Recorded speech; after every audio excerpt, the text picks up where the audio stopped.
Okay, welcome back to D&D. So, last time you had continued your exploration of the Mind Flayer's lair, and you were able to take a short rest. However, a Mind Flayer attempted to lock you into one of the rooms. You had been able to escape the room where you had found a map of, in essence, the various astral planes and the way that the different planes of existence work together. You then made your way into this room where you're currently at, um, where you fought and was able to kill a giant mind flayer creature. So we left off there. So you just managed to destroy the creature itself. Fiffle had managed to utilize some of the controls that were connecting a bunch of people in pods together. But what would you all like to do now? Pod people. Is there anything further to investigate in here? Make an investigation roll. I will make it. think there was a Roll 20 door while you do this. there. There we go. Maybe. Okay, let's try this again. It's been squirrely since they updated. Okay. Jesus. All right. Back to form. Okay. I guess I'll What- just check after the day. What you see by investigating the room, you saw that the summoning circle that this creature was on, and if we put it at the GM layer,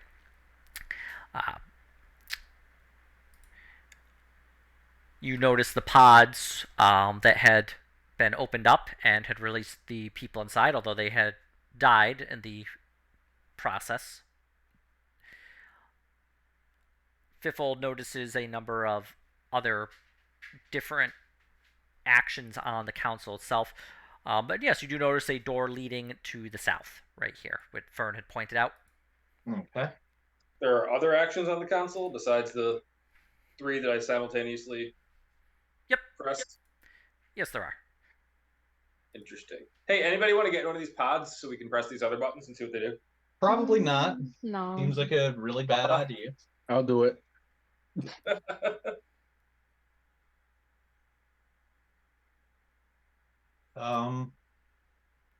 If that door is open, Graham is going to try to send that spiritual weapon through it, assuming it's still existing. I remember you mentioned he summoned one last turn. The spiritual weapon, it only lasts for a minute, so by this point it would have dissipated. All right, never mind that then. So we'll just move you off. But the door is open. You don't notice any lock upon it.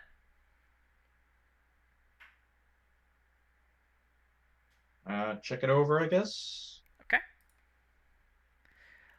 If you open up the door, you would notice inside is a number of these kind of metallic wires that you've been seeing kind of strewn along the walls, and they are plugged into a large-ish brain mass about the size of a cow. The brain appears to be doing nothing really. It's kind of pulsing here or there, but primarily you just see it just resting in this pool of brine with these wires sticking into the brain itself.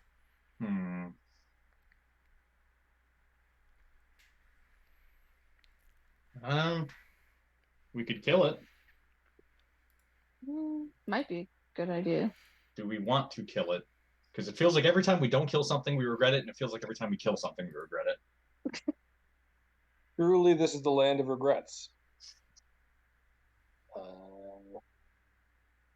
Can I attempt to ascertain what it is doing? Or Make either an investigation roll or an arcana roll. can I get the halfling bump? Yeah, definitely. Okay, All that's right. better. Jeebus.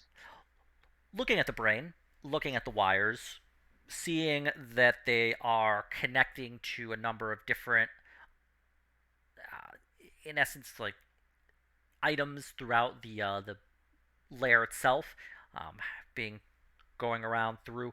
This looks like some sort of a control brain, something that would be used for processing information and doing automatic or psionic control. It's one of those Borg processing nodes, isn't it? Yeah, actually, You that's a know pretty what good way to I describe mean. it. I was thinking about it for a second, and I was like, yeah, that's kind of it.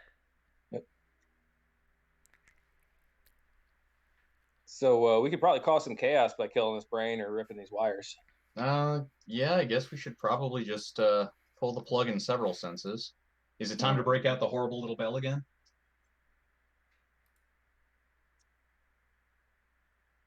What if?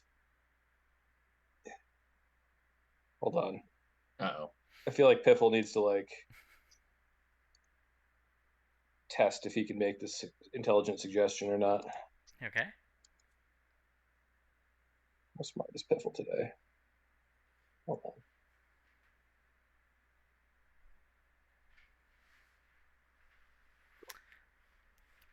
I would say relatively. All right, cool. Piffle says maybe if we start by unplugging the wires, we can figure out what it does and use it even further to our advantage. Okay, we'll start if we can, pulling or cutting cables going to the brain tank. Okay. Well, you see 6 cables coming out of the brain that are kind of stuck into the brain itself through these little metal, almost like a pitten for like, so they're just kind of jammed into it. Um, if you would like to remove it, you can make a medicine check, or you can just kind of try and yank them out and see what happens. I'll try medicine. Okay, that could be worse. Okay. You can see where they are stuck in, and you can realize that they need to be pulled out in a very specific way in order to prevent damage being done to the brain itself. Having just observed this, remembering your medical training, you have a pretty good idea, you think, of how to actually remove the wire one at a time without causing damage to the actual brain. Okay. Graham will do that. Okay. Well, there are 6.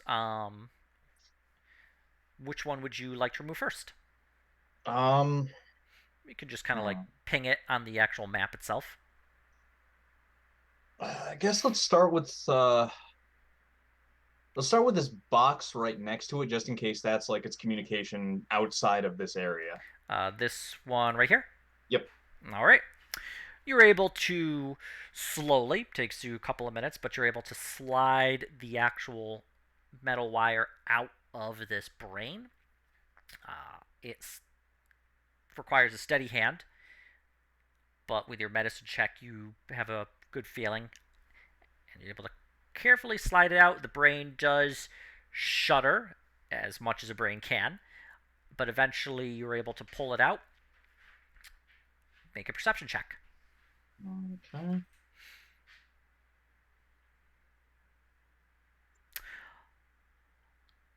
Feeling around, trying to like get a sense of everything just by listening and kind of feeling the kind of tingling sensation on your skin from like the sonic and electrical impulses. You can feel some of that lessened. The part that you think whatever this wire was controlling has been shut off by being removed from the brain. Okay. Now, what that is specifically, you would probably need to go out and explore a little bit more.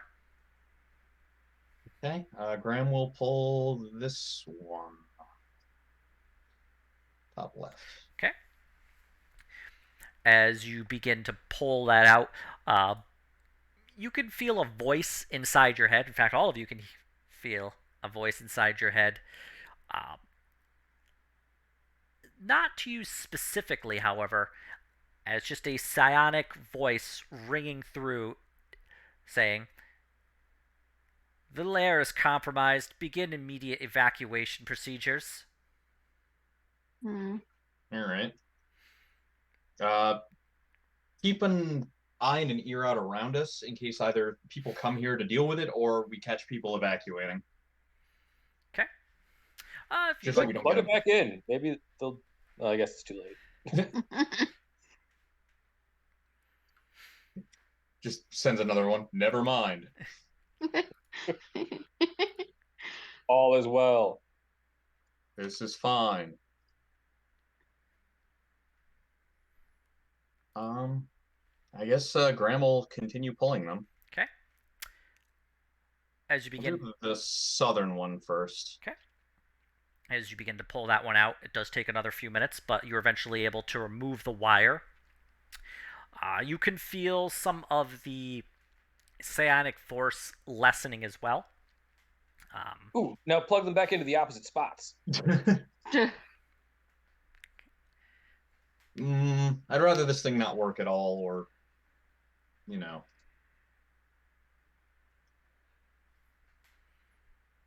Anyway, assuming no interruptions, Graham will continue like that, just pulling them one at a time.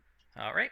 It takes you about probably like good 30 minutes between all the wires, but eventually able to pull them out, and the kind of psionic force and energy you've been feeling dissipates almost entirely.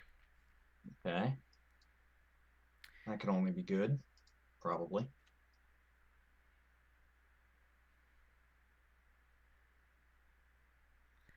Is the brain doing anything once all the wires are out?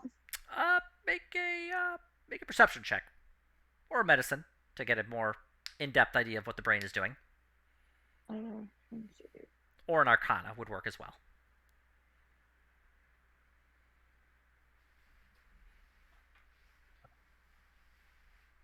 I will try one. Okay. Nice. The brain, you can see, is simply kind of pulsating. For the most part, it just remains gently resting within this brine solution, with the only occasional shift of the brain matter itself. Okay. It does not seem to be acting distressed in any way, shape, or form. Okay, so it's basically an unplugged biological computer at this point. Mm-hmm. Okay. Well, if nothing else, it's probably a little less surveillance on us. Keep going, I guess. Start looking around. Okay. The door is shut.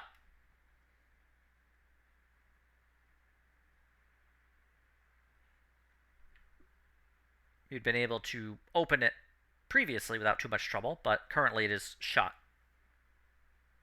All right.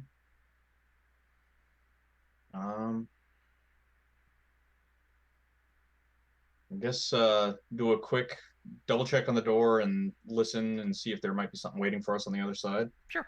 Give me a perception check to kind of listen through. Don't hear anything.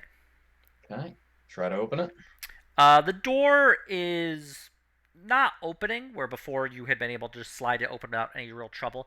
At this point, it remains kind of stuck. Can we try to muscle it open? Yeah, give me an athletics to try and pop it open. Okay. Can I get assistance? Yeah. Cool. Yeah, the doors. Yes. I mean, you're able to get your fingers in a little bit, and you're able to like pull it open, and there's no real resistance beyond just the actual like door Like on weight the of the slide door? itself. Yeah. So you're able to, takes you a little bit longer than you were expecting, but you're able to eventually pop it open. It seems like from what you can ascertain, the psionic energy and force that would allow the doors to open and close are disabled. Okay. Makes sense. That'll probably work both for and against us. I'm all for it. I guess we continue exploring the facility, looking for places we haven't been yet. Okay. You can hear another psionic voice sweep through. Evacuation will be complete within the hour. Be prepared to board the nautiloid before it disembarks. Oh, good. We're starting Baldur's Gate 3. So they've got a nautiloid port, whatever the hell a nautiloid is. Graham wouldn't know. Graham, you could like to make a history check. Sure. Maybe the Orwellan ghosts told him about the weird mind flayer mobiles. Yeah. Combination of listening to literal ghosts of victims of the illithids, and just having knowledge of the way that mind flayers work. It's rather obscure, but you do know that they have a kind of organic living flying ship that they would use that could be used for plane shifting. It's exceedingly rare. Uh, Having something like that would be almost unheard of, at least in this specific plane. Okay. Hey But guys, we wanted an airship. Grand Theft Airship. Um, I guess we got to keep going, and now we've got a timer if we want to get them before they get away. But then we also don't want to get stuck on it when they get away. Yeah. So I guess let's resume exploring. And also, I need to run to the bathroom. Somebody else can steer for a minute. okay.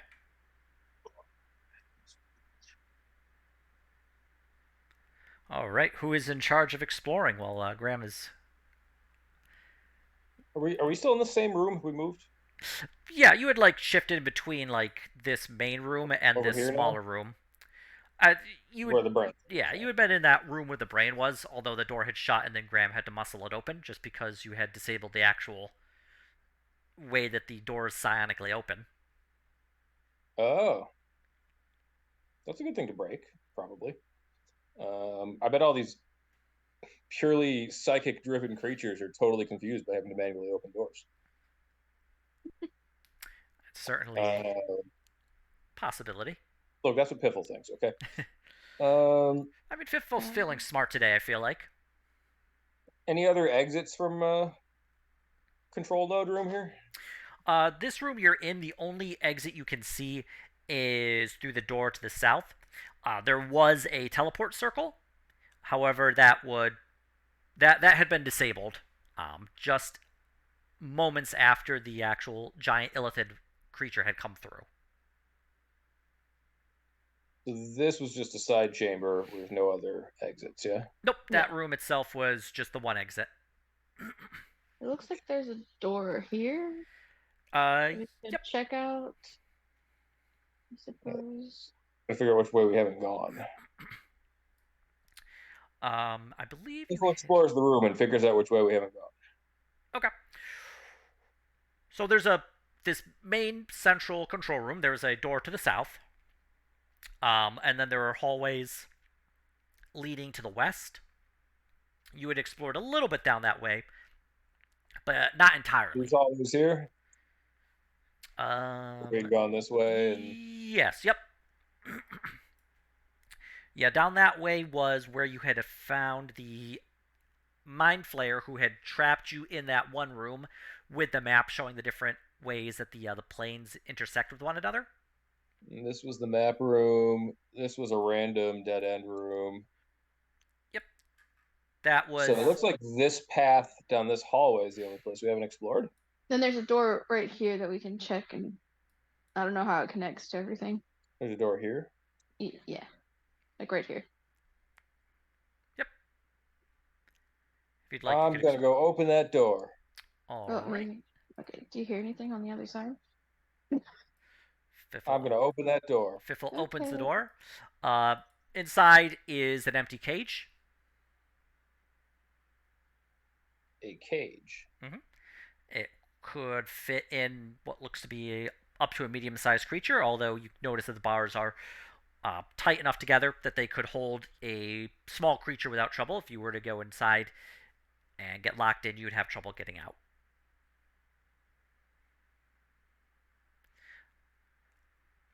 So inside the cage itself, there are manacles connected to chains, keeping it to the floor. Looks like it could be used to restrain somebody inside this cage, who could then be used for either experimentation or just food for thought. Delicious. But this is just like a closet with a cage in it, right? No other exits out of there. Nope, just that one. Just a closet and a cage. Okay, everyone. I think we're going this way. Okay. Down this hall here, you can see. You did go down that way, so there is a door to the north here, as well as an opening Oh, over there. that you can see there. And there's also a door here as well. Yep. Do we hear anything on the other side of this door here? Make a perception check.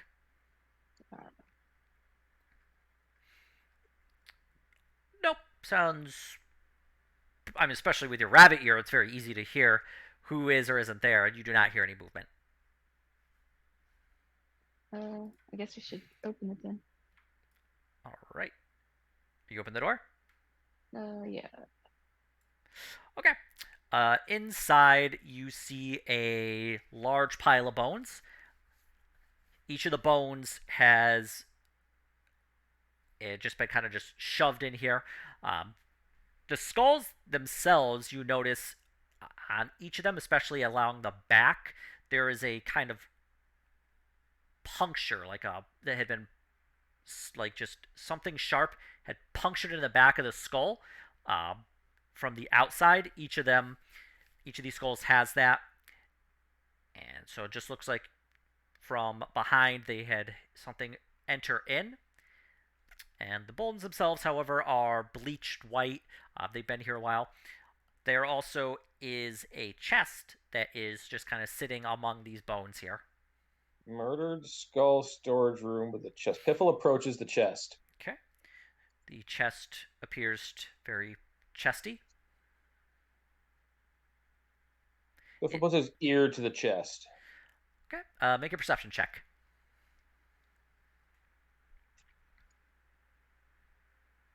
Swear at character sheet.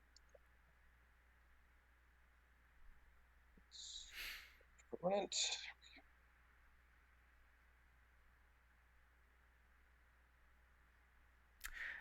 The chest is a wooden chest, very similar to what you might find on the surface. Does not really seem to match anything that you had found in this area itself with a kind of strange organic technology. The chest is it's like the smooth brown wood with metal bands kind of giving it a little bit of structure. The chest itself has a lock, although you can see that the lock has been forced open. You don't hear anything coming from inside the chest.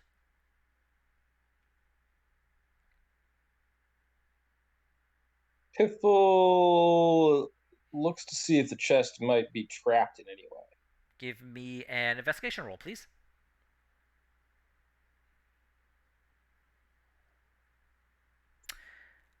Looking the chest over, you don't notice any tripwires, traps, magical or otherwise. Piffle attempts to open the chest. The chest with the lock broken just opens up without too much fuss. Doesn't give you any resistance. It looks like it's been well maintained. Inside the chest, you do notice a large number of different items.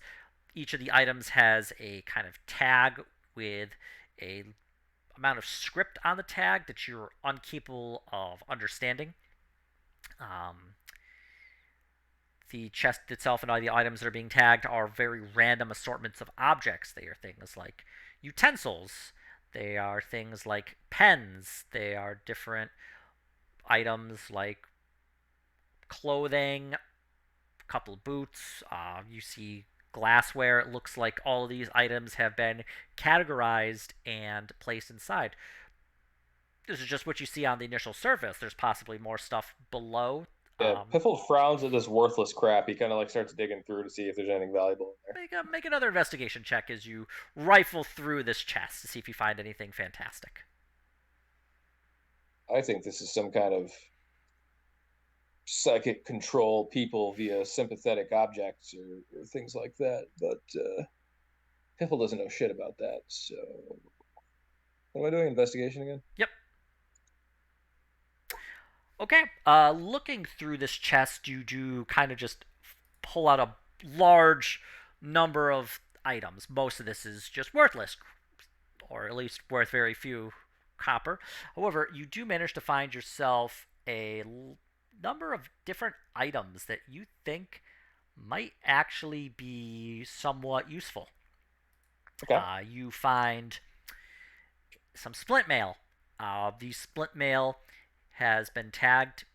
The mail itself is far nicer than other splint mail you've seen. you can see that there are magical runes that have been engraved within it, giving you an idea that it's possibly magic. You find a very nice sword, a very, very nice long sword, uh, also engraved with magical runes.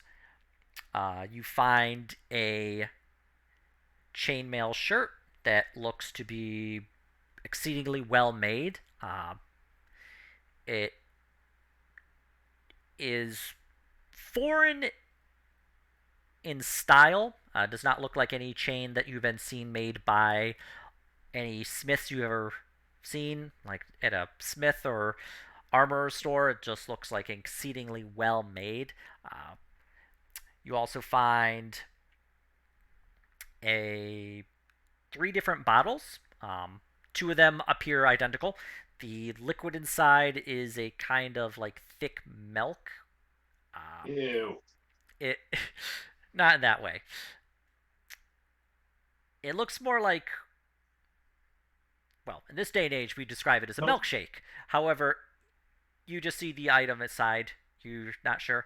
You see another potion, which is kind of this dark red potion that you're not sure about. So you found a number of items. What they do, you couldn't say. Unless you go about trying to identify them. Do we want to ask Hank to hold on to those until we can appraise them later? Okay. Probably a good idea. Hey, Hank, open up. Yummy, yummy, yummy. I've got junk in my tummy. Be careful with that Piffle, sword, too. I'm not getting poked. Piffle just chucks all that stuff into Hank there. If it doesn't have a scabbard, I'll wrap it in something so it's not as pokey. That's fine. The sword's in a stupid sheath. Hank gobbles all this junk up and gets stuffed in his stomach. Ugh. Nice job, Hank. Thanks. Thanks, Hank. Hey, that rhymed.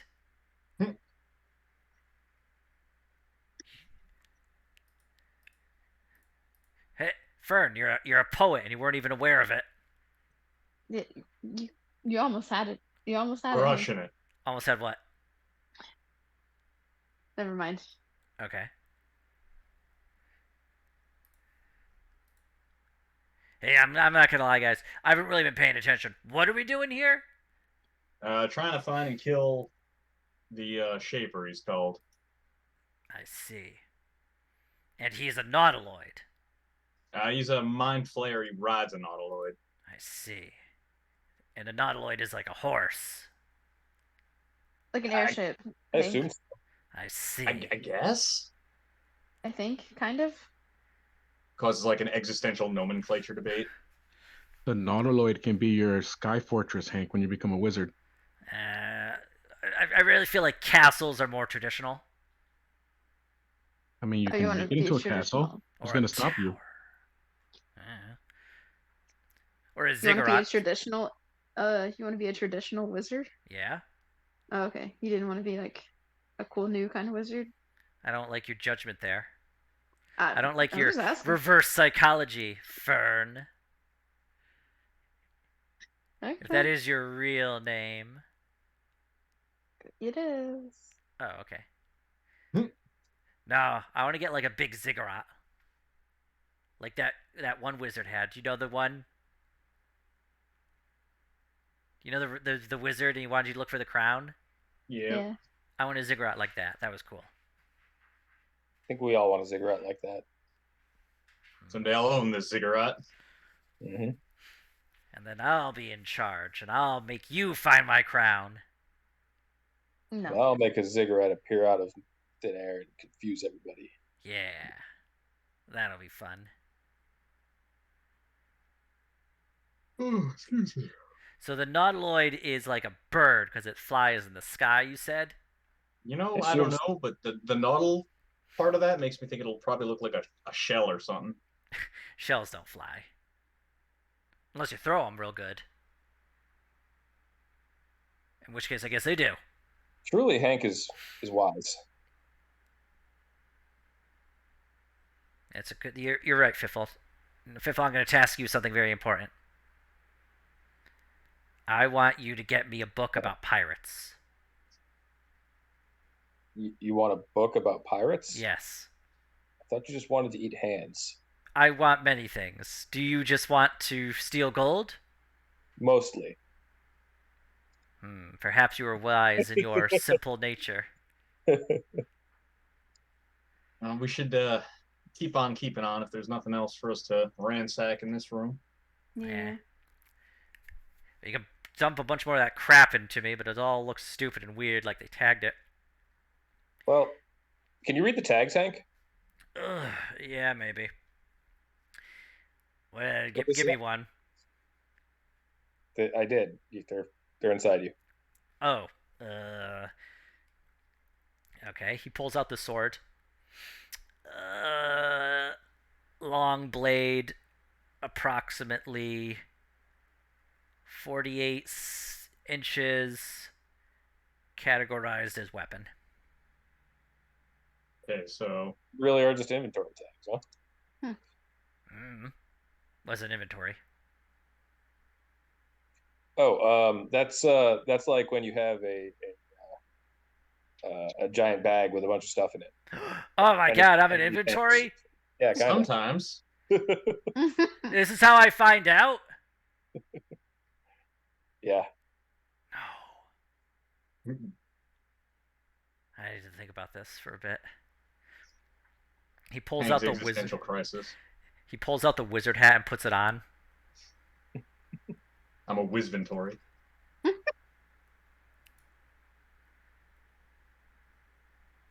Hank does not respond to Graham's portmanteau. I guess keep going. Yeah. Okay. Heads on a swivel and all that. Where would you like to go? Unexplored passageways. Is there more down this way, or is this the end of it? Is there more down this hall here?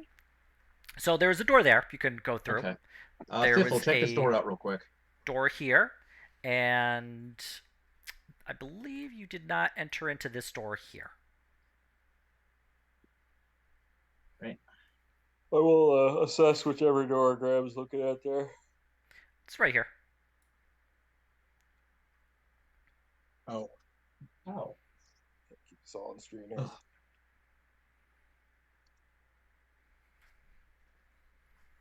Okay. I will investigate it. It is a door. Similar style to the other doors you've seen. Graham, help me look for traps in this door. I will help look for traps on this door. Okay, make an investigation roll, please. Sure. All right. Fiffle, the door does not appear to be trapped. It looks like it's just shut. Doesn't really want to open, but looks to be similar to the previous door, where it was simply not being controlled anymore by the brain. All right, well, I guess we're going to have to shove this one open. All right. Graham will start shoving. Okay. Give me an athletics roll, please. Okay. I assume I will have assistance. Yeah. Yes. Such as it is. All right. Graham, takes you a little bit of time. Takes you about 20 seconds or so to kind of get your hands in a good spot, and you're just kind of slowly sliding it open before it gets to a point where you're just able to finally just shove it open, and you see the inside of the next room, which I will now reveal to you all.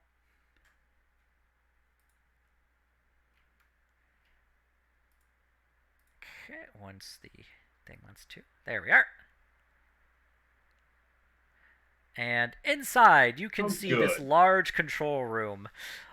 You can see a hook horror, as well as another mind flayer looking at you, as well as this large creature just kind of floating, a single white eye, and multiple tentacles sticking out does not seem to notice your presence. However, the hook horror and the mind flayer have been looking at you and seem to have noticed your attempt to open the door for the last 20 seconds. Shocking. Coming down from the north, you can also see another one of those kind of like strange, large, wolf-esque creatures you had seen and fought previously.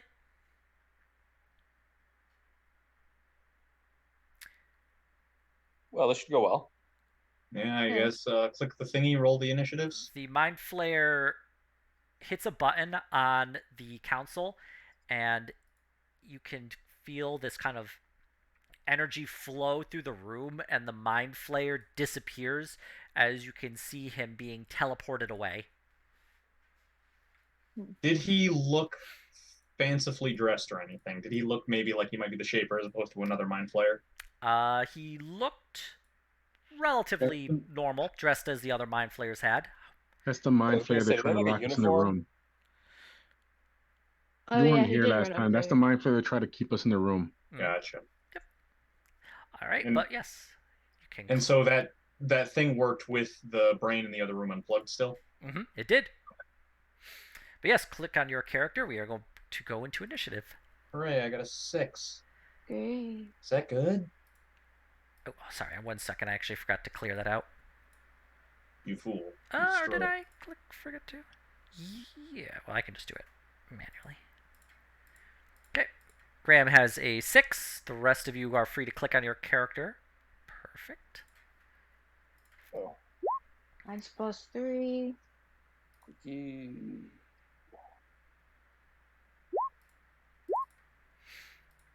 Okay.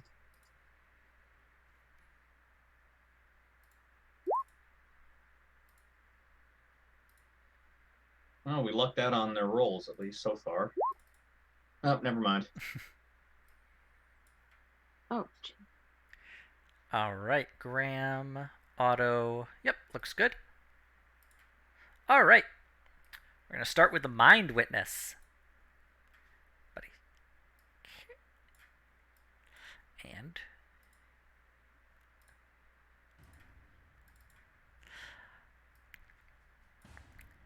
the Mind Witness does nothing. Suspicious. Does it seem like it's concentrating on something? You can take a look on your turn. Okay. Fiffle, you're up.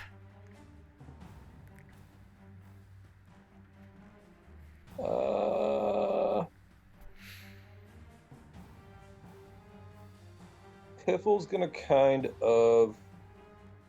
What's all this business in the center of the room here? That appears to be a large metallic console, very similar to the one you'd seen in the other room, but taller, to the point where it is above, like, looking at it, it would probably go up at least a good 5 or 6 feet from the ground. Maybe even taller. You'd have to get to a better position to look at it, because from your current point of view, you're basically just seeing kind of metal wall facing you in a weird curve. Okay. So Piffle's gonna kind of. Is it such that if I were on this side of it, this thing would be able to see me, or is this like back part of it also raised? Or can I not self-prepare? So, this creature here is able to see you because it's floating above the ground. Oh. Yep. All right. And it is floating a good, 10 feet above the ground, because this is a very large open room. Okay, so Piffle is going to enter the room, take a shot at the hook horror. Okay.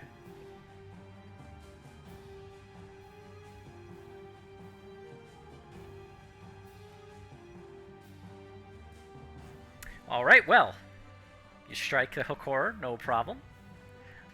So we'll give him a bunch of damage. Alright. Nice. Okay, let me grab my calculator so I can make Piffle sure. then hops behind this console and bonus action hides as best he can. Okay, 19 plus 15 plus 9. Hmm. That is... Okay. Good fucking shot, Fiffle. Woo! Nice. Okay. There we go. All right. The arrow sinks into the hook horror's chest, and it just really doesn't seem to like notice. Does not release any like cries beyond just a standard, shout of surprise. Fern, you're up.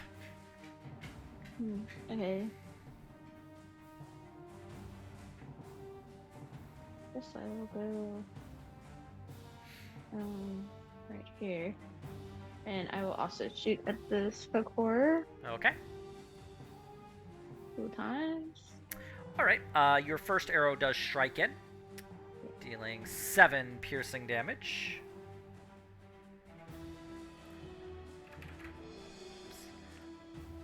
But the other one just goes wide, unfortunately. Yeah. And then Aura will just run right there. All right. Did you wish to do anything else on your turn? That's it. Graham, you're up. Okay. What does Graham want to do? Graham stuff. Just Graham things. Alright, I can reach the Quaggoth, so maybe I should do that. As Graham is moving up, can he check out the Mind Watcher and what it's doing? Yeah. He could take a look at it if you would like. It doesn't seem to be aware of what's going on currently, as it is apparently just floating and doing something. Could I insight on that? Yes, go ahead. I would, as soon as this thing wants to actually let me double-click to re-expand my sheet. There we go. Okay.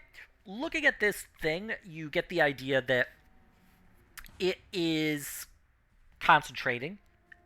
Okay. And your experience with like the way that the psionics work, through the sheer horror that you've been dealing with the mind flayers and the like, it looks like it is both receiving psionic commands and possibly also dispersing psionic commands, acting as some sort of communication device. Okay. In that case, when I advance, I'll advance to there, and I will cast Spirit Guardians. Okay. And that'll be my action. And those are 15 feet, so it would hit it. Yep. And that'll be necrotic, etc. And I'm also gonna. Oh wait, no, you can't do that. With dual casting, never mind. I was gonna say I was gonna cast Spiritual Weapon, but I can't do that. Unless the other spell's a cantrip. Yep. So. Actually, is Spirit Guardians a? I'm guessing it's an action. It is. Yeah, it's an action. Yep. Okay. But Graham will put that up, and Alright. it'll be DC 17 because he's got that new arcane focus. Okay, and they have to make it when they start their turn in there. You cast the spell, blah blah blah. When it Enters the area for the first time, or starts its turn there. So I think it kicks in immediately. Okay, so we're going to start with the Mind Witness and then the Quaggoth. Okay. And it is a Wisdom saves. save? Okay. Mind Witness will begin, Makes it. So it'll take. and then the Quaggoth will do his Okay, failing. so the Quaggoth will take full. The Mind Witness will take half. Okay. 20 necrotic damage. Well, easy enough. Nice.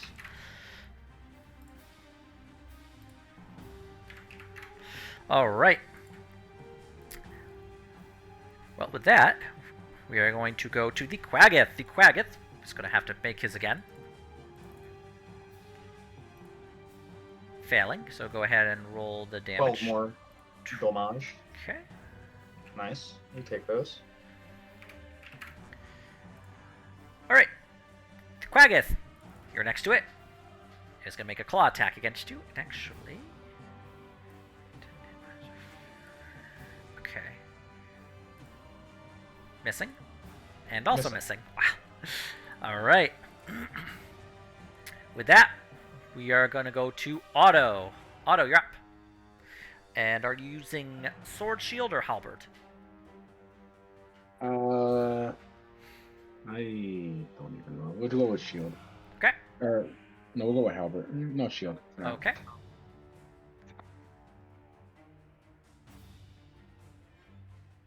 I'll go here, and I will actually... I'll Eldritch Blast it for a while, I guess. Okay. Twice. Sure, go ahead. So Graham can keep his concentration easier. Alright, go ahead. That hits. Roll damage. Both of those hit. Someday. Okay. Alright. The first strike really hits the Quaggoth. It is still standing, but the second strike strikes the creature, and you can see it stand for a brief moment before it falls over dead. Nice.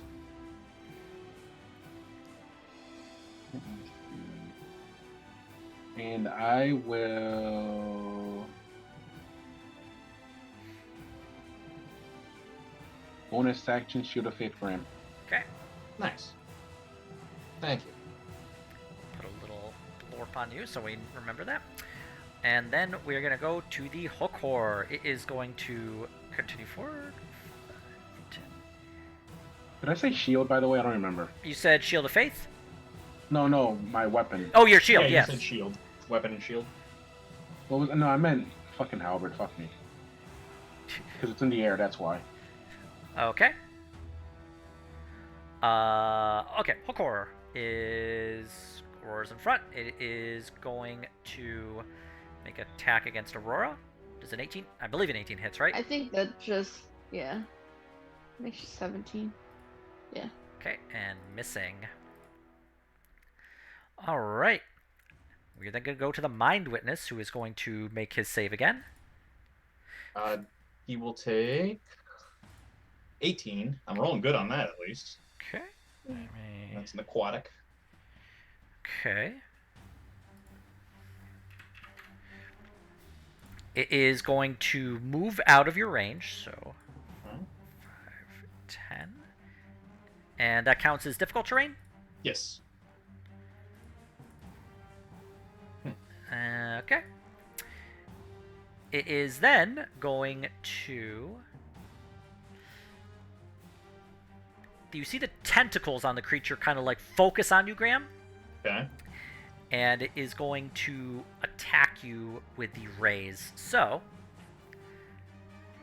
it's going to shoot 3 different rays at you. Okay.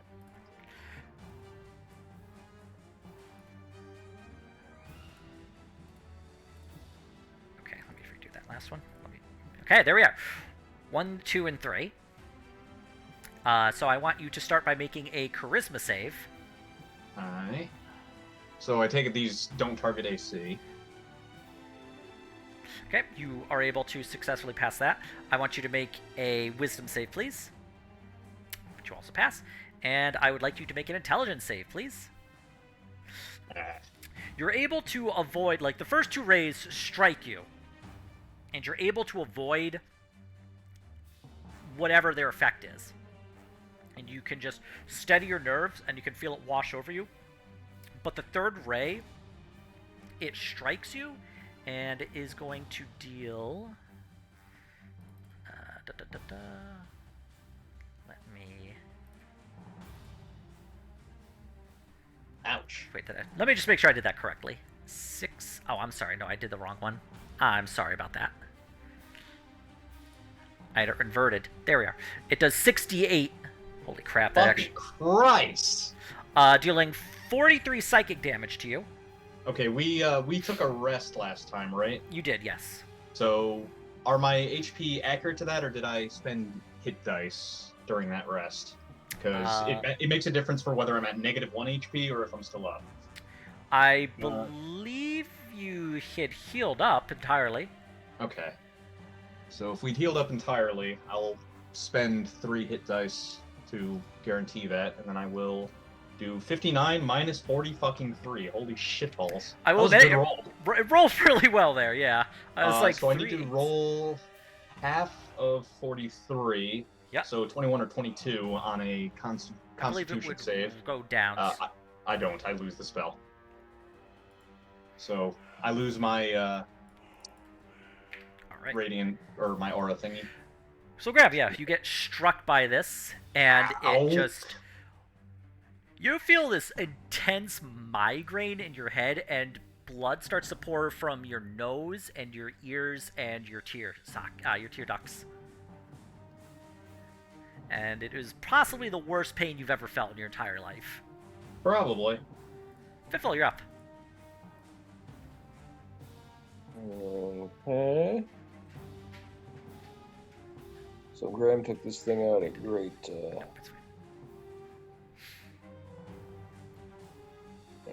This thing's just still floating around over. Is that the thing that did 43 damage there? Yep. Yeah. Floaty guy there? Yep. That's unfortunate. I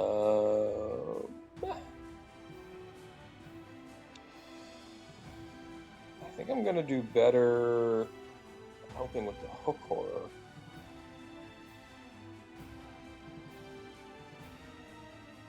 Thus allowing people to focus on that. Piffle kind of pokes out from behind here and shoots at the hook horror, which appears to be distracted by Aurora and Fern. Yep. Okay. Being as it could not see me, I will attack it with advantage. Okay. And I will shoot at it. And I will roll 13. Unfortunately, your arrow misses, and it just strikes a thicker section of the plate of the horror's carapace and bounces off. Piffle curses quietly and returns to his hiding spot. Okay. I forgot to have Aurora dodge on her turn. Dang it. Oh, yeah. Whoops. I always forget about it. Well, you and Aurora are currently up. Okay. Aurora will attack this hook horror thing. Alright. Unfortunately, the hook horror steps out of the way just as Aurora snaps at it, and she misses. Alright, I'm gonna move her back a little bit so she can shoot with her bow. Okay.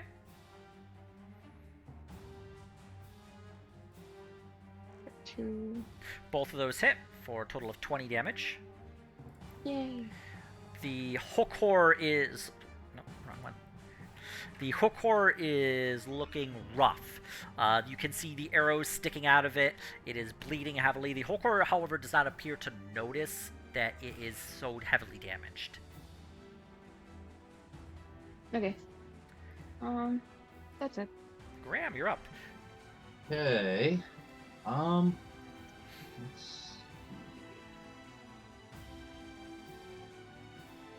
What I got in the way of healing abilities?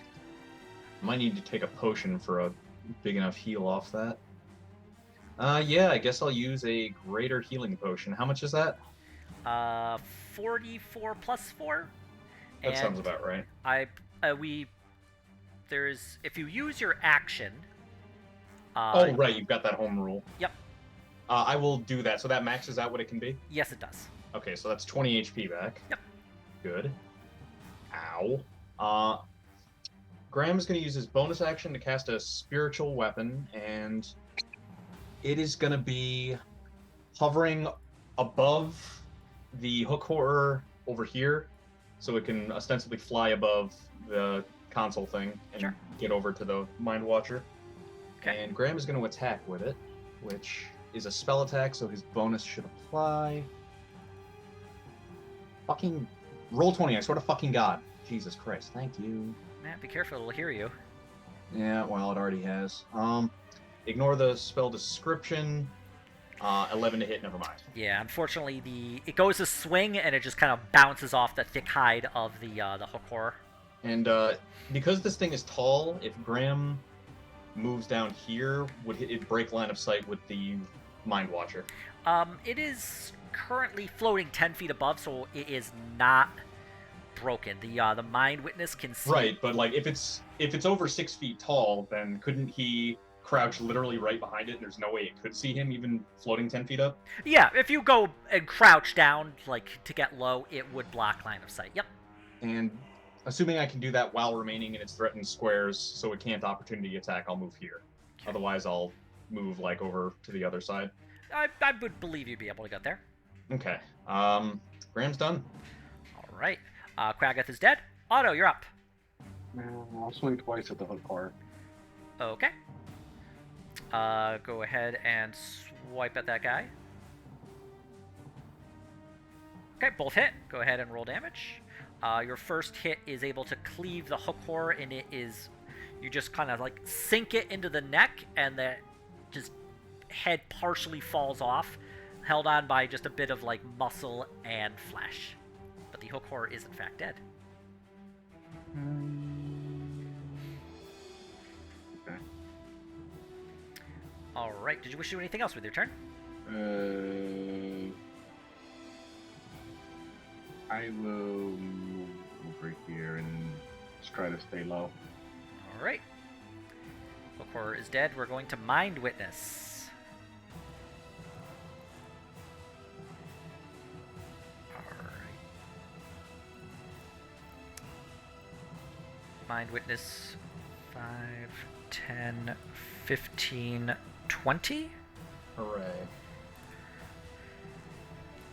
And it would have line of sight of everyone. It did not see Fiffle.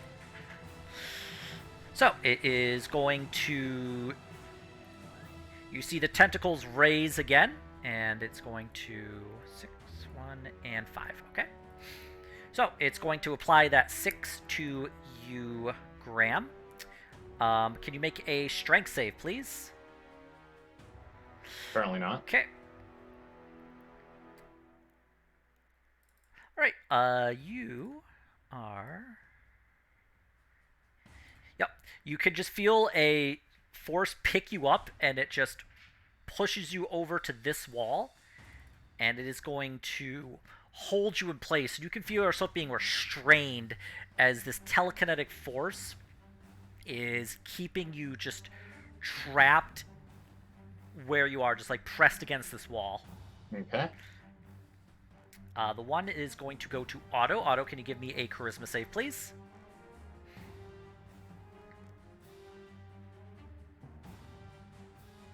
Okay, you're able to pass. You can feel this ray just kind of like brush against you, but you're able to steal yourself, and you're able to push it off. And the last ray is going to go to Fern. Fern, can you give me a Constitution save, please? You can feel this ray strikes you, and you can feel your body begin to stiffen a bit, but you're able to just, like, steel yourself, and you're able to pull through, and you can feel the ray is not affecting you in any way, at least after a moment. Fiffle, you're up. Hook horror's down. Floaty guy's floating. Floaty guy is floating. Trying to murder everybody. And a bastard. Yeah, it's not nice. You said he failed to see me, though? Yep. I will poke my head up and shoot him with advantage. Okay. Pew!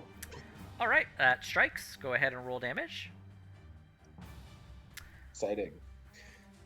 That's all I get, because he's a floaty guy. Piffle kind of, like, moves to a different spot and hides behind the console again, if you can. Okay.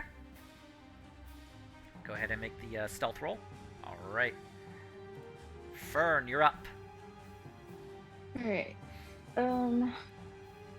Graham, do you want a healing spirit, or do you want me to just go ahead and hit the... I'm I'm in semi-decent shape, but if I get another roll like that, I'm definitely going on. I'm at 36 HP. He looks beat up, but that potion did work.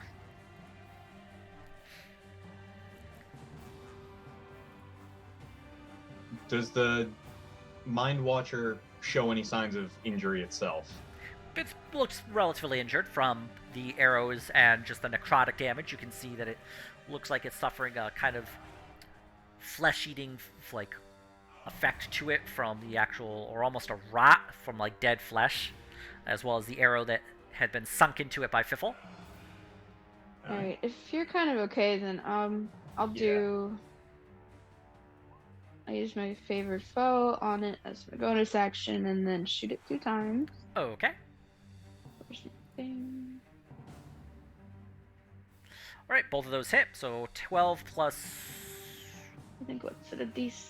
I believe a D6 at your level. So 6, and another D6 for a total of 15. Okay. Yay. All right. The creature is looking hurt. It is definitely not doing very well. Did you wish to have Aurora do anything? She cannot because she's my bonus action, so if it does try to attack her, she'll just use a dodge. Okay. All right. Graham, you're up. Now, you're still restrained. Okay. Does restrained stop you from making somatic movements for a spell if necessary? Nope. You have... Your speed is 0, and no bonuses to your speed. You have disadvantage on attack rolls. Attack rolls against you have advantage, and you have disadvantage on dex save, but there's nothing that says you cannot do spells or somatic things. Okay. So for starters, with my bonus action, I'm going to move the spiritual weapon and bonk it. Or attempt to bonk it. Like right here? Actually, you have control of it. I should have let you do it. Yeah, that's perfect. And let's try bonking it again. Okay. 17 to hit. Ignore the damage roll. 17 damage roll hits. should be...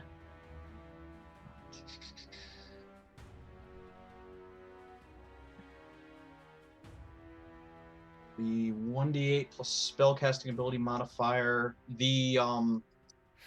Gotta double check the listing on the Amulet of the Devout. Does that cause increased damage or just increased hit and or DC? I think just the hit. But for now, I will roll a 1d8 plus 4, and that'll be force damage. So 9 force damage. Let's see here. Okay, let me just check the Amulet of Devout. A +2 bonus to spell attack rolls and saving throw of DCs. Okay. Yeah, so no additional damage, but that's still 9. Okay. Alright. The creature looks hurt. It is not having a good day. And then I will... Does it need to do concentration to keep that restraint up? No. Okay. That is useful information in its own right.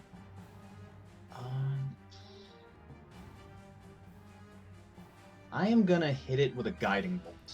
Okay. Which should be another 1d20 plus 9 to hit. Oh wait, I have disadvantage on attack rolls, don't I? Yes, because you were. Maybe I don't want to do that then. Maybe I want to do something with a save. Okay, never mind that then. I'll just hit it with a cantrip. I'm gonna hit it with Toll the Dead. Wisdom save DC 17. Okay. It fails. Go ahead and roll the d12. Or 2d12, I believe. 2d12, yep. 8 necrotic. Okay. And Graham remains kind of pinned to the wall. The most pinned Graham. Dislike. Now you know what a butterfly feels like. Otto, you're up. Should be able to reach him with the halberd, right? It is only floating 10 feet up, so yep, you'd have reach on that. Alright, I'll swing twice. Okay.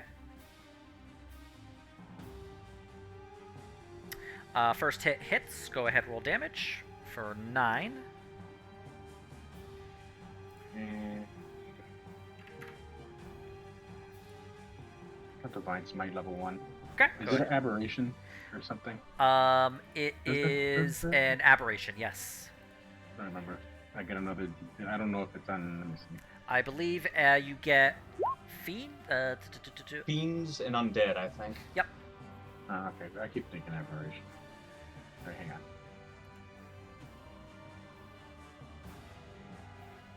Where's the button? Okay. 9 radiant damage. And Inside you.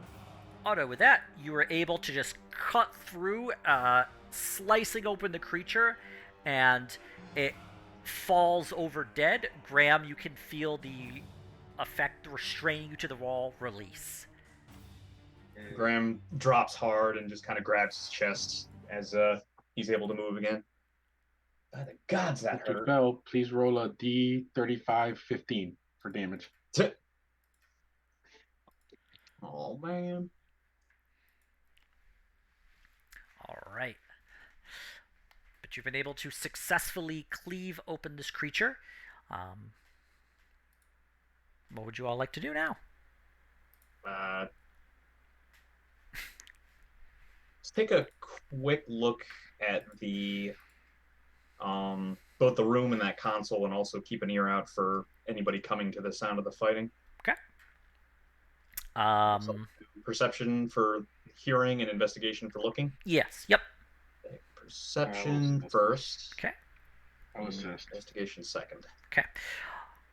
You don't hear anything. In fact, the area is eerily quiet, especially now that you've unplugged the brain, where before there was kind of an almost constant white noise. It is silent.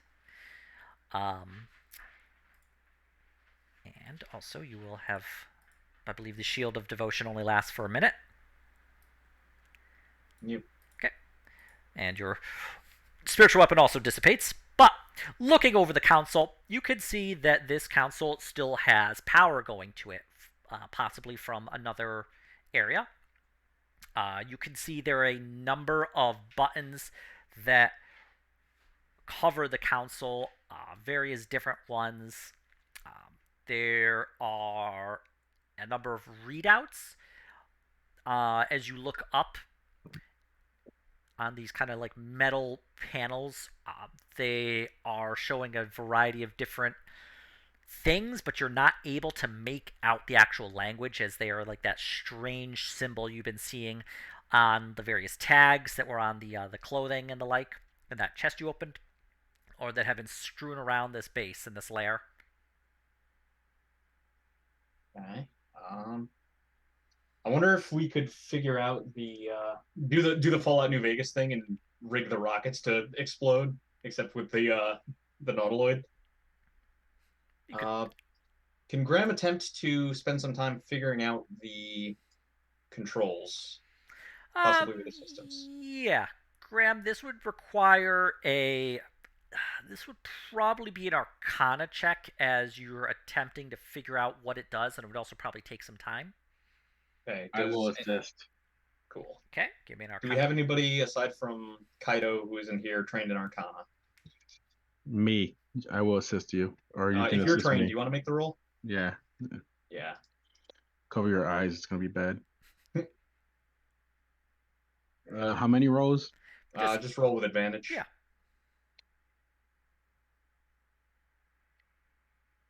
Okay. Yeah, that's not bad. Yeah, you get an idea of what the console does.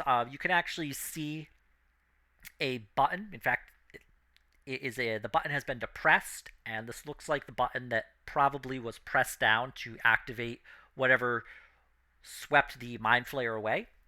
Looking over the rest of the console, you spend a good 20 minutes just kind of like looking and occasionally poking one to see what happens.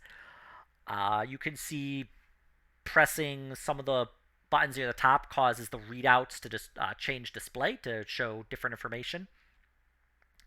The majority of the buttons you poke, however, do nothing. Probably depowered those.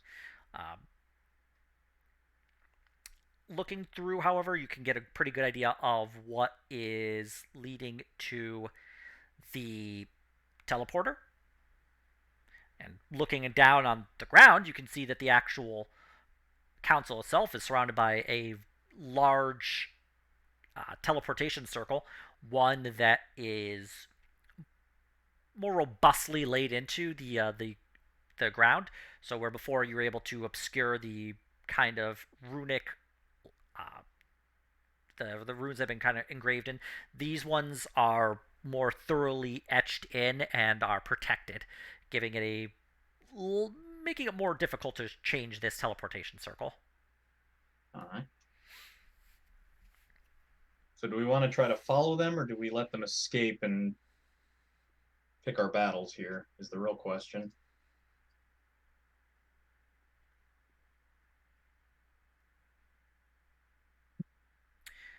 I don't know. Do we know where they went? Well, they teleported. If we try to follow them, the odds are good we go right into the lion's den, and they'll probably be waiting. Yeah. On the other hand, it's probably the only way to get there. Otherwise, they would have just walked. Or wait. No, I'd still use a teleporter. I don't know, man. Do we want to do a quick reconnoiter of what's left of this What's facility? over here? Yeah. See if we can quickly finish clearing out the map. Yeah. Okay. All right. You want to check down that way? Think so.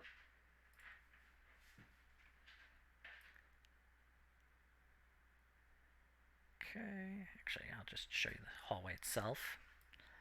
It's just a hallway, but you can see that it leads into a open area as well as a number of doors, one to the north, one to the south, as well as the hallway branching out also to the north and the south farther down.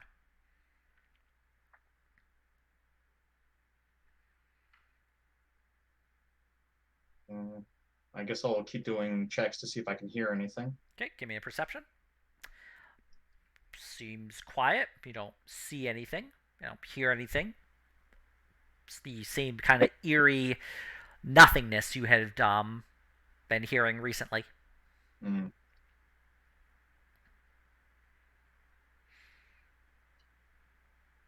What are these doors then? The ones to the north and the south. Yeah, in that hallway. They appear to be the similar doors to the ones you'd seen earlier. No, what are in them? Oh, you want to actually check Can in? we open them? Yeah, open which one one at a would you like to time, I open guess. first? Let's do the north one first. Looking inside, it appears to be a barracks. You see a number of beds that have been lined up. They are not made. They look like they've been hastily opened and gotten rid of. Like whoever was in there has just stood up and gotten out of them as quickly as possible. How many beds? Is it accurate to what we're seeing?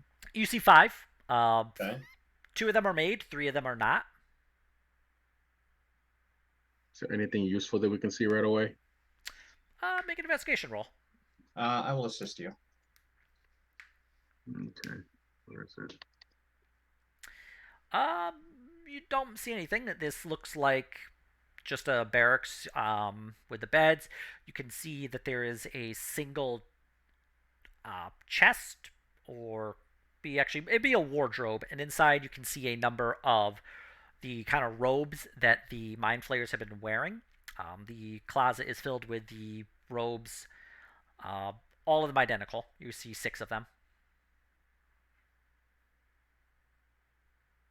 How many mind flayers did we kill? I think 2, right?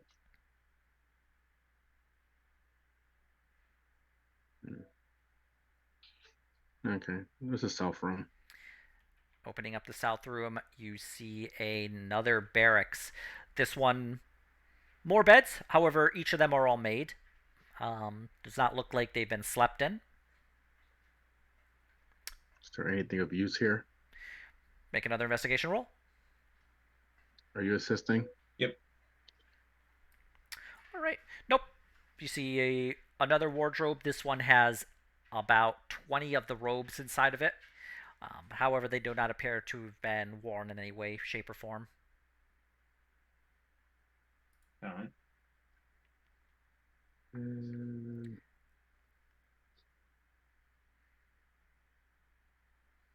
what if I look north and south in this hallway over here? Yeah, keep going. Looking north, You can see that the hallway leads, kind of just does another loop around to the east. Same for the south hall, as it just kind of loops around to the east, making a kind of symmetrical pattern. I'll look around the north side. You see a doorway leading to the north. Let's check that door. I will listen in once again. Give me a perception. Don't hear anything. Okay. The room up here appears to be a storeroom. You see a number of objects. Most of the room itself has been cleared out. The few remaining objects look to be different biological matter that has just been left behind. It's a variety of, see, like some kind of red, almost organ-like thing, something like a cross between a lung and a liver that have been merged together. You can see a green object that looks to be as almost like tumorous in nature. They occasionally shift and kind of like move every once in a while, but they do not do anything or go anywhere. Are there any hands? You do not see any hands. Sorry, Hank. Are there any doors within the storeroom or just the storeroom itself? Nope, just a storeroom. Okay. Check the south then. Okay. I'm not taking live body parts. Yeah, we're trying to toss this place relatively quickly in case we decide we do want to try to stop the nautiloid. Okay. Looking to the south, you can see a number of, it is 3 of the additional brain tanks. These ones are empty, however. You can see that the hallway extends down to a door at the end to the east. Okay. Same as before. Never mind. Okay. And I'll take a look on each of these each halls, though I have an idea where we are. Okay. Which door are you looking through? The west side one that goes south. Can you just ping that for me quickly? Just so I can make sure I'm That's getting the right. right door. Oh, yep, that just leads, you can see it leads into that kind of like room with the chairs that had been kind of placed in a circle around the object in the middle. And then I assume this one disconnects to the other door. And then this one connects to there. Yep. Okay. Um, And this is a door. That is a door. Let's check that one too. Opening it up, you can see a number of, this is 2 cages. They are empty, but you can see that there are wires connecting to the 2 cages. On the floor of the cages, of both of them, you can see blood. And you can see a red button and a blue button. but otherwise empty, I assume. They are empty. There's nothing in that room. You could take a look around to see if there's anything about it. Sure. Okay. Yeah, I'll do a quick once over. Give me an investigation. I'll investigate. Okay. All right, I'll assist. 22. Looking at it, it looks like some sort of experimentation room. You can see bits of brain matter on the cage floor with the blood. And it looks like the wires connecting the 2 cages are linked together. It looks like the buttons, the blue and the red, are, from what you can guess, an activation and a deactivation button. Is this where they just merged the things together? I don't know. That's what it looks like. The Full Metal Alchemist room. Yep. I assume if we go out this door, we just leads up north to where we were. Yep. Yeah. Okay. And what about? Is that a couch on each side up here? Where? In the bulk. Those are chairs. Yep. What is this? Looks to be a brine pool. Is there anything grimy in there? Getting close to the pool, you don't really see anything. It actually feels cold as you approach it. Similar to the feeling of the kind of liquid that was in that initial chamber where you found the very first mind flayer. There's a number of kind of rods that are inside the actual pool itself, connecting to various wires. You just throw a fucking toaster in there. Yeah, it might be another leech or tadpole spawning thingy. You don't notice any tadpoles inside of it. All right. Are there any doors we've missed? There is a door here. Okay. Where? Over here. I'm like where, right where Graham is. Oh, okay. Like all the way to the west up there. Graham will listen again. Okay. Give me a perception. Nothing. Useless. Okay. Do you open up? Once people are ready, yeah. Yeah, let's open it up. Okay. Dramatic door opening. As you open it up, you can see even more of the beds. These ones, you can see. Actually, if you'd like, you can investigate further. Yeah. I will assist. All right. What do you want? Okay. These beds have leather straps across them, and they are. You can see a small amount of the kind of bile that had been produced by the mutants you had fought previously. These beds are not made. They look like they have been opened up. The straps have undone, and the things that had been resting with them have been moved out quickly. To the south, you can see a room, small outlet that had been opened up. On that southern room, you can see two what looks to be kind of surgical tables covered in blood, surgical equipment next to them, scalpels, sutures, some kind of strange looking items you've never seen before, and you're not sure how they could be used in a surgical fashion, but they are all there kind of lined neatly up on a table. You can also see two of the teleportation circles to the north and the south. However, where the previous teleportation circles that were active had been lit up, these ones are dull, unlit. They look like the teleportation circle once you destroy the runic symbol on it and had power to town. Okay. There's further two rooms to the north. Yeah. Same. Let's go look at it. Same shit, different day. I'll try to listen for all the good that's done. 18. You do not hear anything. Okay. In these two rooms, you see additional surgical suite, as well as what looks to be a storeroom. However, the storeroom located right here has been completely cleared out, and anything that was within it is now gone. So this place, as far as you can tell, is empty. Like my soul. If they had, given the number of beds in here and how it looks like they quickly took all their samples and moved them out, we probably don't want to follow them. We probably have to come back and deal with them later when they inevitably show back up, because they'll have these guys, they'll have 3 mind flayers, they'll have the shaper, and they'll have whatever the fuck else, and there's only one ingress, which is that teleport point, and they'll know to watch it. So it feels like suicide to try to go after them right now. I don't know what you guys think. Yeah. I don't know what state the people they had strapped in here. Maybe what happens if we break the teleporter so they can't come back? Well, I'm sure they wouldn't come back here, but they'd probably be able to go and set up shop again somewhere else. I also think they just. I'm also sure they wouldn't leave us alone. They're not going to just leave the teleporter functioning either, so we're not going to be coming back. Yeah, I guess we can.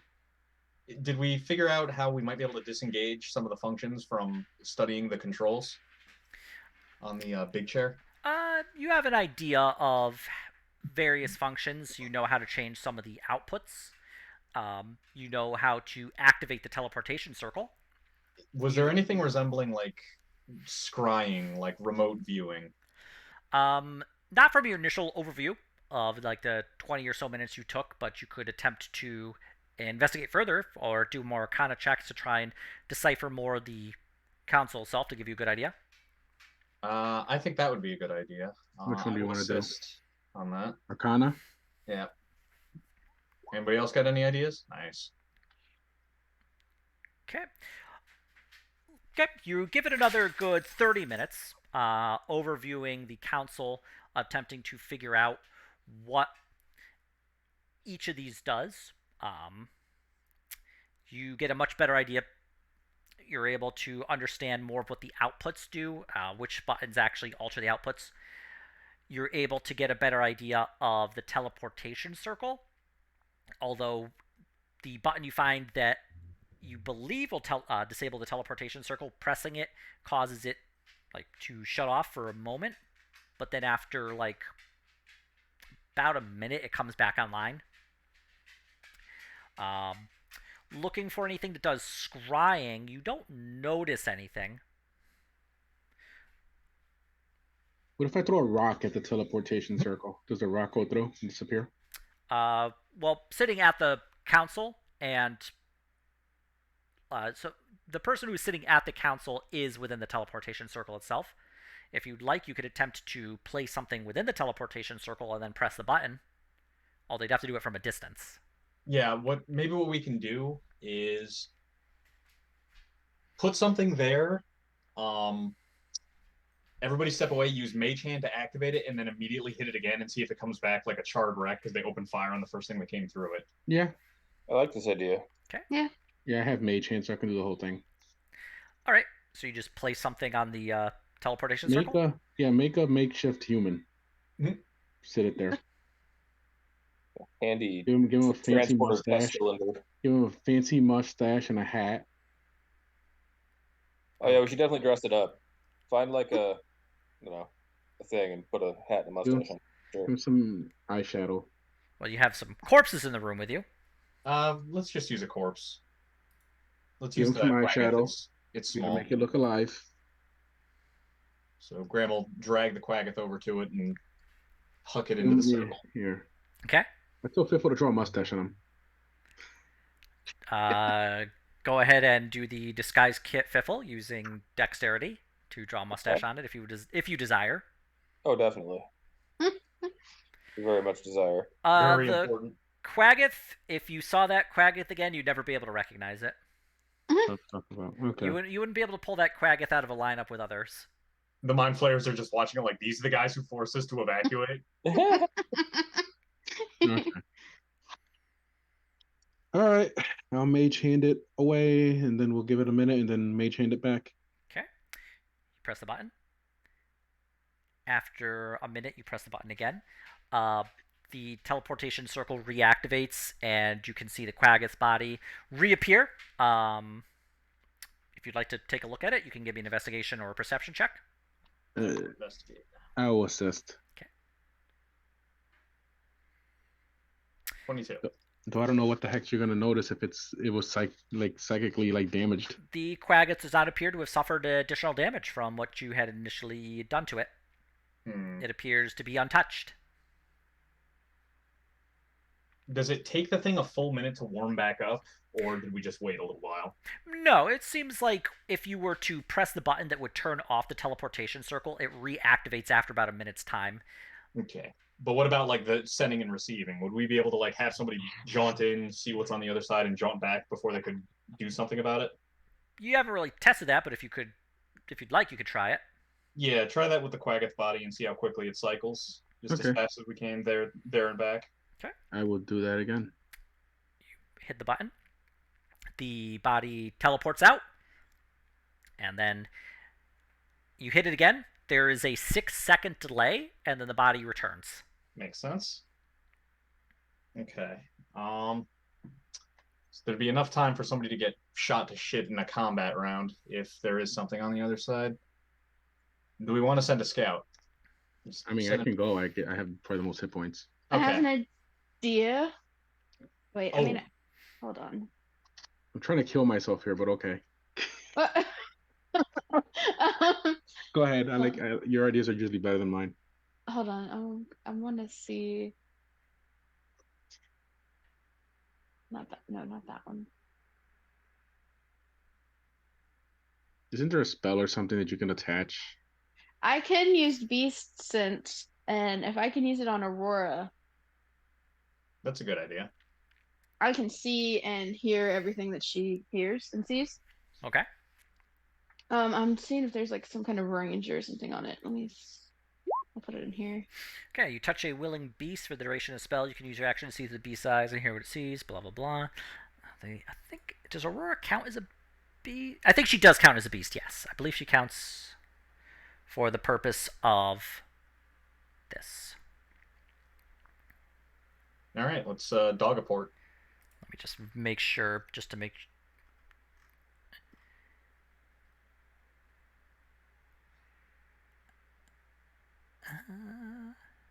Yep, it is a beast. So yes, that would work just fine.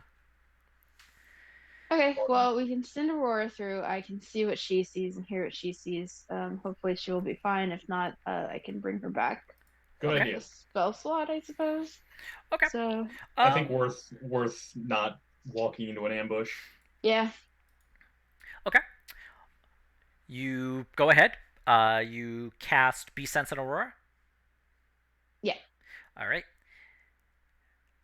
You leave your body, or at least you could feel everything around you like you were before. But your vision, your hearing, your sense of smell, it is altered, and you can see yourself. You can see yourself looking at yourself from outside. Your hearing becomes more pronounced. Your smell becomes much keener, and you are within Aurora and are seeing and hearing and smelling what she is smelling and hearing and seeing. All right, let's dog a port. Yep. Yeah, okay. Do it. All right, Aurora goes onto the teleportation circle. Yep. Okay. You hit the button to teleport. Yep. Mm-hmm. All right. Mage handing it. Aurora is teleported. Fern, you can see just the instantaneous shift of the room you're in into a brand new room. This is a kind of dome structure you're within. The ceiling goes up about 30 feet. There is only one single entrance and exit, which appears to be just through a doorway down a short hall. There is a control panel similar to the one you'd seen in an earlier teleportation circle next to this one. A few dim lights bring light to this room, but for the most part, there's not a lot of light. There does not appear to be anybody within the room itself.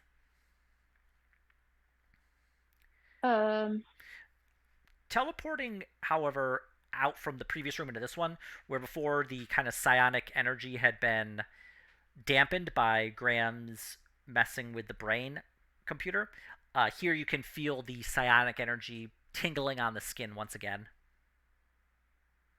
Okay. So presumably they'll know if we come through. Mm-hmm. I guess she could keep scouting while she's over there, and if she needs to run back to the teleporter, she's, I think, smart enough to. Isn't she smarter than Kaito? She's wiser than Kaito. That's not saying a lot. Yeah, go ahead to the door to try to Buggy scout. Okay. scout out what's going on. Aurora goes up to the door and paws it open. It doesn't take a lot of effort, but she's able to push it open, entering into a larger open room. This one is a lot more wide and open. It reminds you more of the Underdark, but where the Underdark was a cavern, this one is just a kind of carved out tunnel with a kind of, the walls are not just like straight flat, but they form a, they're curved around. They meet at a peak in the center. Looking on the floor, you notice a number of tracks that you think would be similar to something like a minecart tracks, although they're actually like embedded into the ground. You can see the hallway you've entered into. One leads to, like, you're not really sure what direction you're facing, but you know one leads to the left, one leads to the right. Can she smell anything Make down a eaters? make a perception check. Does she get any benefit from trying to smell something? I don't think so. I don't know. If I guess she'll just beast do a of the wisdom +3 for my proficiency. okay, wow, that's pretty good. Yep, Aurora smells to what would be the right a kind of heavy, salty brine smell, much like she had smelled earlier, um, for when investigating like the various brine tanks. Okay. And nothing to the left or To the left, it smells similar to these various mind flayers she had smelled earlier, but not as heavily. would she have to do a different separate one for hearing anything? I would say she could utilize the same one. She doesn't really hear anything. She does hear movement to the right from the same area she smelled the brine. Kind of echoing down the hall to the left. Nothing really. It sounds like from the right a kind of machinery and almost a strange blaring, repeating alarm. Aurora will head that way to check out what's going on in that direction. Okay. Entering in to that way, she can see a much larger open cavern. Inside this cavern, she can see a massive creature that looks almost like it's like one of those shells with a swirl in it. Coming from it, she can see this fleshy organic form, and this creature is larger than what would be like a sailing ship. A number of tentacles are coming out from this shell, and she can see a number of different creatures boarding it. Looks like the mutants she had seen earlier, as well as a couple of mind flayers. After about a minute's time, the creatures finish boarding this from a gangplank, and it is pulled on. A psionic, almost telepathic communication goes through. We will now be loading the final passenger and preparing to flee this plane. Any remaining mind flayers are to board, or any remaining illithids, they would not refer to themselves as mind flayers, are to be finished boarding now. The final few are almost done. The master is beginning his final boarding procedure in the next few minutes. Okay. Aurora will run back to the teleporter out into the beast sense and tell everyone what they just said. Okay, so it sounds like it'll take off, and maybe if we could catch him and block him from boarding, it'll take off without him, and then he would be isolated long enough for us to blat him.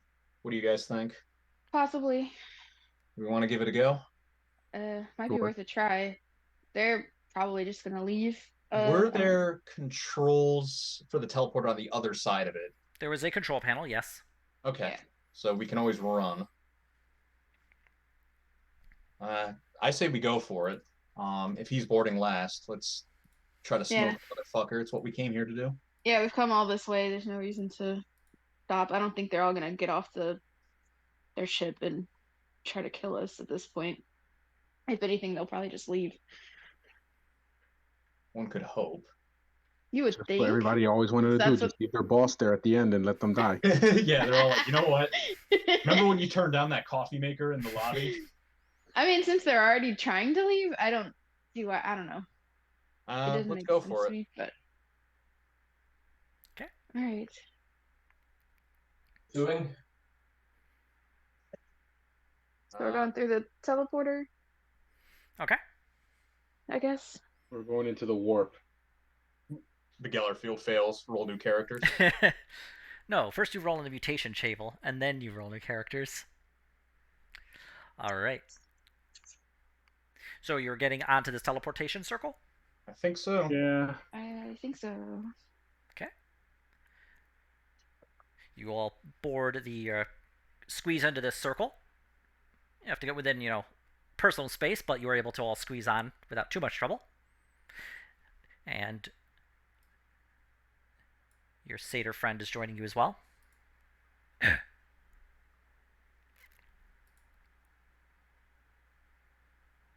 The button that you pressed to teleport glows in front of you.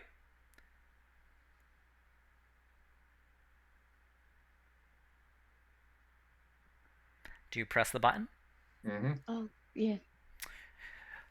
You can feel the strange energy build up, and you are quickly teleported to the other side.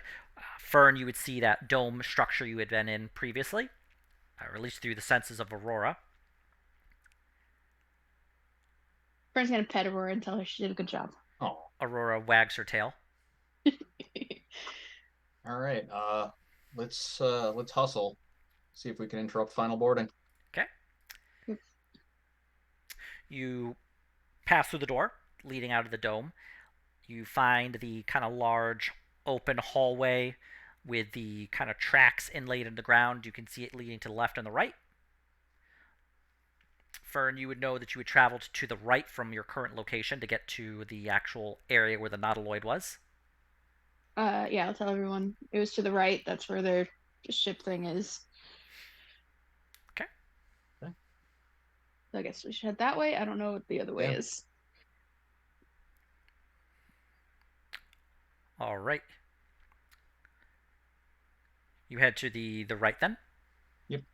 You enter into that large open cavern, and you can see the nautiloid there. Where before you'd seen kind of like gangplanks crossing this chasm that let various creatures like the Mind Flayers, the mutants, board the nautiloid. A new, larger gangplank has been placed on the other side across the chasm, or the chasm, that would allow the final boarders. You can see down.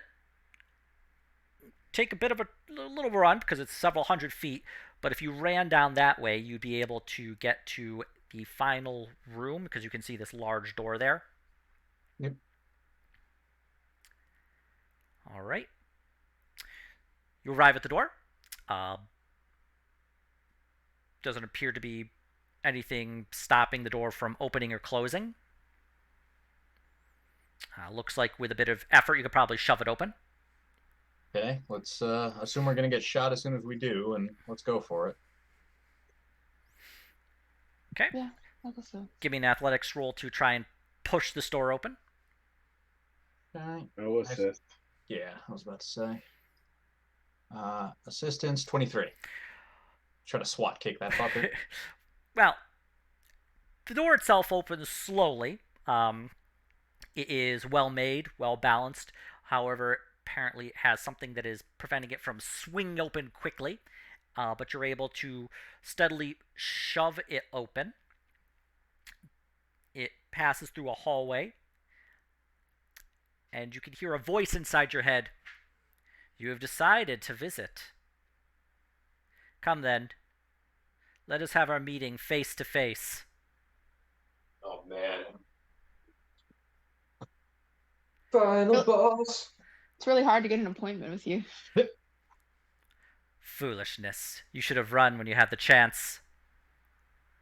Should have done a lot of things when we had the chance. You should have run when you. Oh wait, you did. All right. I guess advance all careful like. As you Yeah. advance down this hall, it enters into a large, open, almost cathedral-like structure. Within it is a strange, like large, open, just a kind of trunk that raises from the ground, resting in the center as it terminates on these tracks. Inside, you can see, flanked by two large creatures, look to be Umber Hulks. A very tall, large illithid, where most illithids only had 4 tentacles. This one has multiple ones. He stands much taller. His clothes are much finer. He has in his hand a kind of staff, and you can hear psionically within your mind, "So, we meet at last." Howdy. Hi. What has brought you here? I'm curious. I mean, You can't tell? You're kidnapping people and Graham, you turning had them into glue. That's what brings us here. A fascinating thought. City Merely experimentation for a larger project in mind. I'm surprised you even cared that much. Somebody's got to. We Hey, didn't we make care it. a lot. Didn't make it as far as we did by ignoring when we need each other's help. An interesting thought. Very well then. I suppose you will be doing battle with my minion while I board the nautiloid. And you notice, coming from this central trunk structure, a large brain with tentacles brimming out of it rise forth. The brain itself rises up, and you can see this trunk begin to move along the track. You will do battle then with my minion here. I suppose it's time for introductions. I'm the Elder Brain that you would refer to as the Shaper. Mm-hmm. And I think we're going to leave it here, and we'll pick this up next week. Hooray!